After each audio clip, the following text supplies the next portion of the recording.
Hi, I'm Jennifer here with Angela Walters, Handi Quilter's ambassador of machine quilting. Angela, today we're working on the sit-down long arm machine, and you've got an all-over design to share with us that's quite popular. Absolutely, it's the Paisley design. And this was one of the first designs I learned when I started quilting over 10 years ago. It's a great classic design that works on a ton of different quilts. And it's actually very easy to quilt. And the great thing about it is everybody has their own variation of it, their own handwriting, I like to call. So I'll show you how I quilt mine, but chances are yours will look maybe just a little different. I like to think of it as sort of a simplified feather design. If you haven't graduated all the way to feathers, the Paisley design is one that you can start out with. Exactly. I kind of think of it as elongated teardrops. You can work them around and kind of curve them the way you want to go. All right, let's see you stitch it All out. right.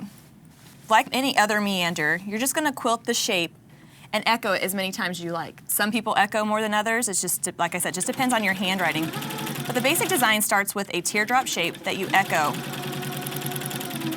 And then you can go on and quilt the next one. And the variation I was talking about is just everybody kind of has their own way of making them. See, mine are kind of longer and kind of curve over a little bit more, whereas other people make theirs slightly different. And that's what's great about it, because you can really get a neat looking design that's kind of your own little variation. And you're not necessarily coming back to that same point where you start every time, you're just filling in the background. Exactly, and I find that kind of curving them around this way really kind of helps fill that area and gives the Paisley a little bit of movement to them instead of making them so static and pointing the same way, as you can see here. And you can easily change up the size of them as well. I like to quilt my quilts till they're dead, but you could quilt them bigger and farther apart for less dense quilting design. The more the merrier. Exactly.